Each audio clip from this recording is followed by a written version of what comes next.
কই গো গিন্নি, এই দেখো, আজকে আমি মুরগির মাংস নিয়ে এসেছি। ভালো করেছো, অনেকদিন মাংস খাওয়া হয়নি। আচ্ছা, লালুটা কোথায় গেল? লালু, ও কোথা থেকে আসবে? কি বলছো গিন্নি? লালু আসেনি? ওই গো গিন্নি, লালু এখনো আসেনি। লালু কোথা থেকে আসবে? লালু আসেনি? সে কি বলছো তুমি?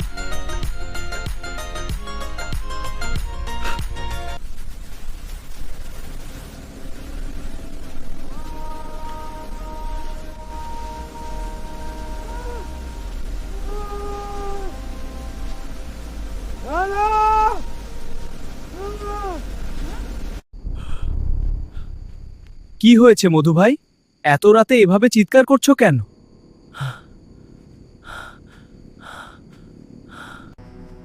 আমার ভাগনা লালুকে খুঁজে পাচ্ছি না। ও তো সন্ধ্যাবেলায় আমার দোকান থেকে বাড়ির দিকে আসছিল, কিন্তু বাড়ি এসে দেখি ও এখনো আসেনি। চলো তাহলে গ্রামের সবাইকে ডাকি। হ্যাঁ, তাড়াতাড়ি।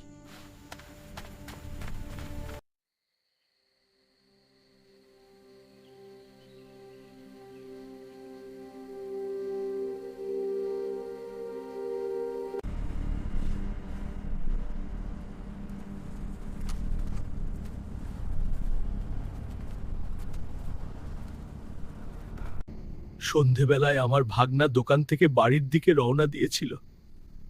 আমি দোকান বন্ধ করে বাড়ি এসে দেখি ও এখনো আসেনি। এটা হাত কাটা গণেশের কাজ নয় তো?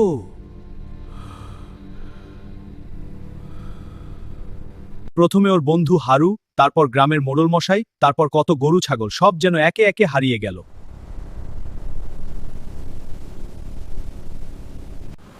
চলো সবাই মশাল নিয়ে চলো, লালুকে খোঁজার ব্যবস্থা করি। দ্রুত, ভয় নেই, এগিয়ে চলো। এদিকে লালু নির্জন সেই পুকুর পাড়ে বেহুশ অবস্থায় পড়ে আছে। লালু, লালু, ওঠো, দেখো আমরা এসেছি।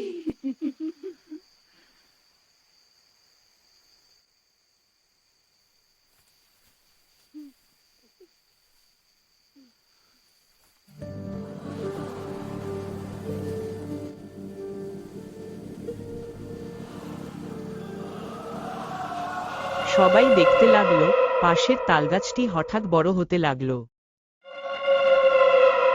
সবাই একটা অদ্ভুত আওয়াজ শুনে চমকে উঠল।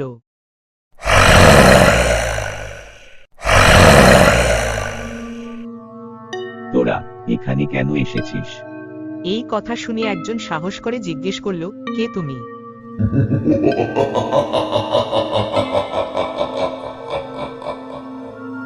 আমাকে চিনতে পারছিস না তোরা? আমি তোদের হাত কাটা গণেশ। তোদের মৃত্যু আমার হাতে। তোদের সারা গ্রামকে আমি শ্মশানে পরিণত করব। কিন্তু আমরা কি করেছি? যারা তোমার সাথে খারাপ করেছিল তাদের তো তুমি শাস্তি দিয়েছো। আমাদের ছেড়ে দাও। সারা গ্রামের লোক তো দায়ী। আমার মা কি করেছিল? কেন তাকে মরতে হলো? আমার স্ত্রী, আমার মেয়ে, তারা কি করেছিল? কেন তাদের মরতে হলো? আর আমি তো কতবার বলেছিলাম আমি চুরি করিনি, তবুও আমাকে মিথ্যা অপবাদ নিয়ে মরতে হলো। আমি ছোটবেলাতেও চুরি করিনি। আমাকে মিথ্যে অপবাদ দেওয়ার পরই রাগে চুরি করা শিখেছি। আমি তো খেটে টাকা রোজগার করে মাকে ভালো রাখতে চেয়েছিলাম, কিন্তু তোদের সমাজই আমাকে চোর বানিয়েছে। আমরা জানি আমরা ভীষণ ভুল করেছি, তোমার সাথে খুব খারাপ করেছি। দয়া করে আমাদের ক্ষমা করে দাও। আমাদের ক্ষমা করো।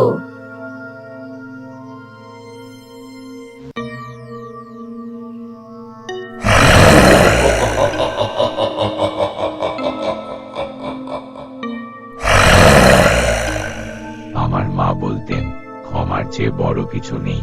যাও, আমি তোমাদের সবাইকে ক্ষমা করে দিলাম।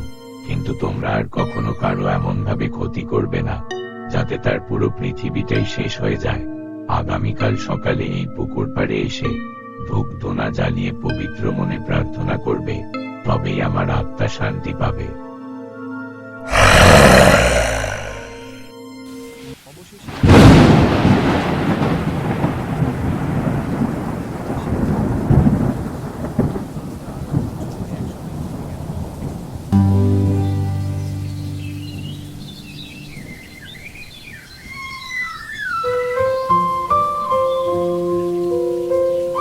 পরের দিন সকালে সবাই সেই পুকুর পাড়ে এসে গণেশের জন্য প্রার্থনা করল আর ধূপকাঠি নিয়ে পুকুর পাড় ও তাল গাছের চারদিকে পুঁতে দিল।